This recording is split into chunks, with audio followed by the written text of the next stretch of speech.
Olá pessoal, eu sou Alberto Eliso e hoje trago para vocês a primeira parte de uma análise sobre um filme muito pedido por vocês no canal, V de Vingança. Nessa primeira parte, vamos analisar a psicologia do totalitarismo mostrado no filme. Já na segunda parte, vamos analisar a psicologia da liberdade e como que essas duas visões colidem. E se você gosta de vídeos que fazem análise de filme, não de filme que está no cinema, desses filmes mais clássicos, dê uma sugestão aqui nos comentários. Que filme que você acha que deveria ser analisado aqui no canal? Já deixa agora a sua sugestão. V de Vingança é um filme repleto de elementos políticos e foi dirigido por James McTeigue e inspirado numa série em quadrinhos de Alan Moore e David Lloyd. E como você já sabe, vem spoiler por aí. Spoiler de um filme de décadas atrás. Tá de brincadeira, né? Mas enfim. A trama do filme se passa numa realidade sombria, onde o Reino Unido vive sob o comando de um partido fascista chamado de Fogo Nórdico. Assim como em qualquer boa distopia, o filme é recheado de perseguição a grupos minoritários e a mentira impera, tanto no governo como na mídia. Quando Eve Hammond, interpretada por Natalie Portman, sai um dia após o toque de recolher, ela é parada pelos chamados Homens-Dedo, que servem como uma polícia secreta do Fogo Nórdico. Eve, que estava a ponto de ser violentada, é salva por V, o homem misterioso, mascarado e com inspirações anarquistas. A partir daí, V e Eve passam a conviver. E V apresenta pouco a pouco a sua visão de mundo a ela. Seu objetivo é claro: derrubar o governo fascista de Sutler. Ao assistirmos ao filme, podemos nos perguntar o quão distante nossa sociedade está dessa distopia. Para o professor e psicólogo iraniano Fatali Moghaddam, não devemos entender as sociedades totalitárias como sendo tão distante das democráticas, não. Para ele, nós devemos entender a liberdade como uma linha. Em uma ponta, temos estados totalitários. Na outra, democracias plenas. Ainda no pensamento do professor, as sociedades começam em uma ponta e, através de inúmeros processos, podem ir para outra. Ele, no entanto, nos faz uma advertência importantíssima. As sociedades podem sim regredir. O próprio V é um personagem, ou como ele mesmo afirma, uma ideia que sobrevive em meio a um estado que regrediu. Ele acaba nos convidando a refletir sobre a natureza da organização social. Nós pagamos impostos porque alguém nos disse para pagar. Nós podemos ser presos porque uma polícia que não foi escolhida por nós pode nos prender. Quando olhamos para essas questões, talvez tenhamos mais dúvidas do que certezas. E voltar um pouco na história pode nos ajudar. Ao olharmos para tribos como Toromona, na Bolívia, ou a Corubu, no Brasil, podemos ter ideia de como as nossas sociedades primitivas funcionavam. Os sistemas políticos delas variam, mas elas parecem ter alguma coisa em comum. Elas apresentam uma hierarquia social frequentemente comandada por homens. Uma concepção comum é que, em sociedades primitivas, a força física acaba se traduzindo em uma melhor posição hierárquica.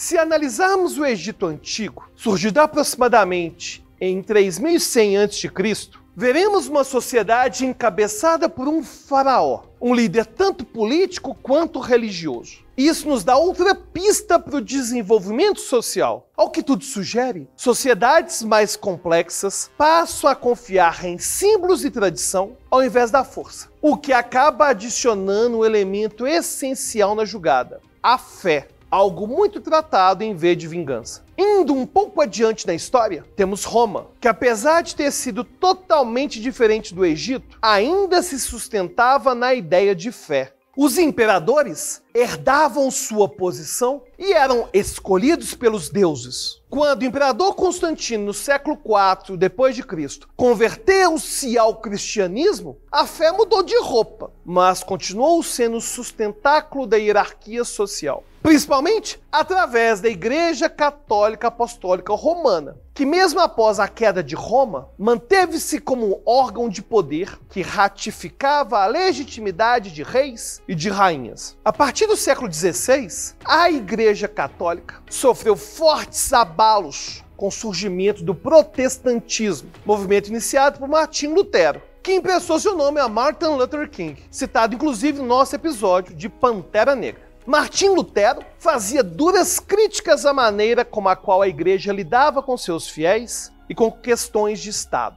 Ele começou com uma simples lista de teses, mas depois as ideias do movimento cresceram como uma avalanche, o que acabou causando guerras e uma profunda mudança política no continente. Com o enfraquecimento da Igreja Católica, as artes e a filosofia se voltaram ao homem e à ciência. E foi justamente nesse cenário que as ideias de pensadores como Galileu surgiram. E se o poder da Igreja Católica era questionado, então a própria natureza da hierarquia social também era. E com isso surgem pensadores como Thomas Hobbes, proponente da ideia de contrato social. O contratualismo é um grupo de teorias que trata sobre o surgimento de estados e ordem social através de uma lógica secular, ou seja, não mais religiosa. Podemos ver que a própria humanidade evolui seguindo 3 etapas. Primeiro, uma fase incivilizada, onde a força bruta é sinônimo de poder.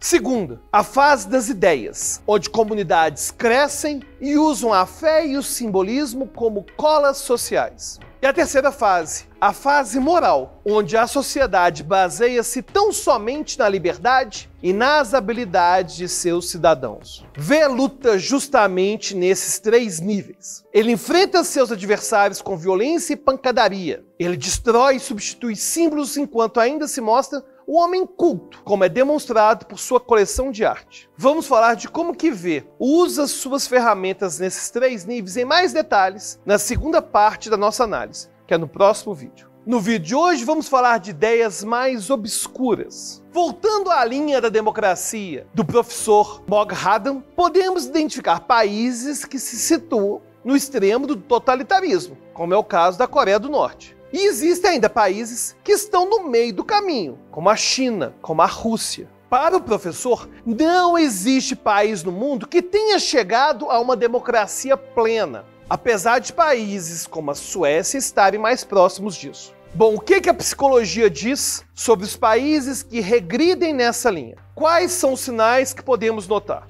O primeiro item a ser analisado é a fragilidade nacional. Fome, guerra e doenças são alguns dos itens que podem gerar crises suficientemente profundas para que ideias radicais ganhem espaço. Isso é demonstrado pelas palavras de Yves, quando conta a V sobre a morte de seu irmão. Depois que morreu, meus pais viraram políticos. Eles protestaram contra a guerra e a regeneração. Quando Sutler foi nomeado alto-chanceler, eles foram ao protesto em Leeds. Em momentos de crise, procuramos heróis. Esquecemos-nos que mesmo aqueles no poder são tão humanos quanto nós, falhos. Mas a natureza do poder tem algo ainda mais sombrio. Ela atrai justamente quem é mais ganancioso. Quando o nazismo ganhou força na Alemanha, o país ainda vivia os traumas causados pela derrota na Primeira Guerra Mundial, que durou de 1914 a 1918. A fragilidade nacional é sustentada, aumentada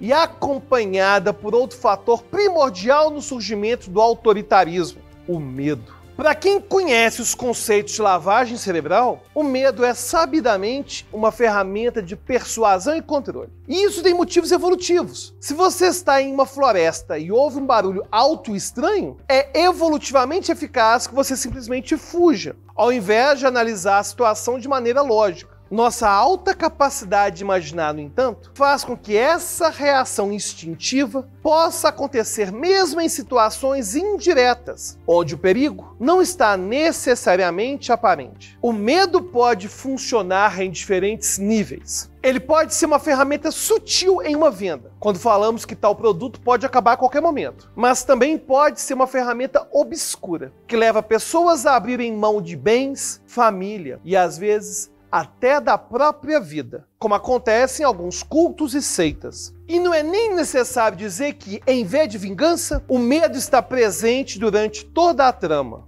Nas cenas iniciais do filme, vemos Louis Protero, um apresentador de TV, dizendo o seguinte: ninguém escapa do passado. Ninguém escapa do juízo final. Portanto, vemos que a sociedade britânica, em V de Vingança, além de estar no extremo do autoritarismo, naquela linha lá da liberdade, ela também se baseia em duas das três etapas sociais que vimos antes: força e fé, não tendo qualquer base em princípios morais. E falando em fé, vale ressaltar que ela não está relacionada apenas à crença em um sistema religioso, mas também à crença em partidos políticos, crença em ideologias. Sabendo que o medo nos deixa mais suscetíveis a sugestões e ao controle mental, existe ainda outro item nessa receita que é responsável por manter a coesão social no regime autoritário: a propaganda. Para os regimes totalitários, qualquer coisa pode servir como propaganda. Dentro dessa propaganda, temos alguns itens comuns: brasões, como a suástica, hinos, filmes, cartazes e mesmo a presença de um líder perfeito. Mais importante do que os itens usados na propaganda autoritária é a sua aplicação. Você com certeza não se surpreenderia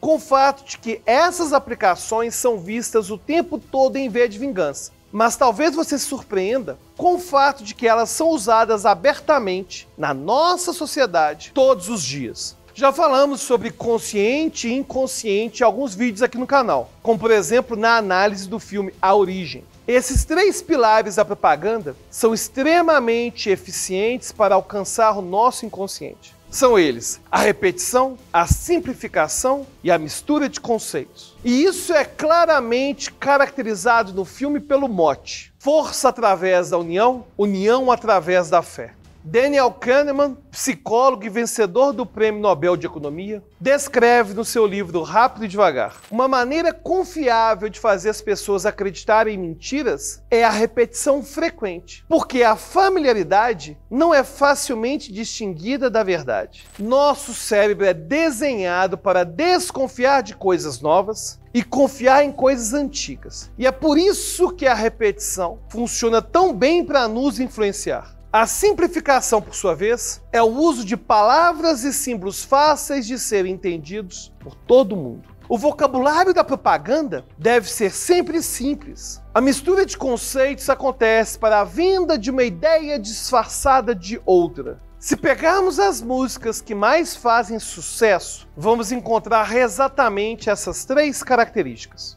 E o mesmo acontece com as propagandas de TV, onde sempre tem uma mulher bonitona, que talvez nunca tenha bebido um gole de cerveja na vida, e ela aparece repetindo frases fáceis com uma latinha na mão. Ou quando aparece aquele bebezinho na propaganda do banco. Pode até parecer bizarro, mas a verdade é que as ideias de manipulação social estão presentes em nossa sociedade e nós somos expostos a elas o tempo todo. Além disso, como nos alerta também o professor Mog Haddon, devemos sempre lutar pela democracia, pois o regresso a um Estado totalitário pode não ser algo tão distante. A realidade de V de Vingança é a realidade de muitos lugares pelo mundo. E aí, o que você achou dessa análise de V de Vingança? Espero que tenha gostado e olha só, não acabou aqui não, que ainda temos a segunda parte. E para não perder, não só a segunda parte, mas como os novos vídeos do canal, já se inscreve no canal e já ativa o sininho, porque todo dia tem vídeo novo por aqui. Agora, se você quiser debater sobre esses temas diretamente comigo e com a nossa comunidade, aí você vai ter que virar um apoiador do canal. É só clicar no link da descrição, se tornar um apoiador e a gente se vê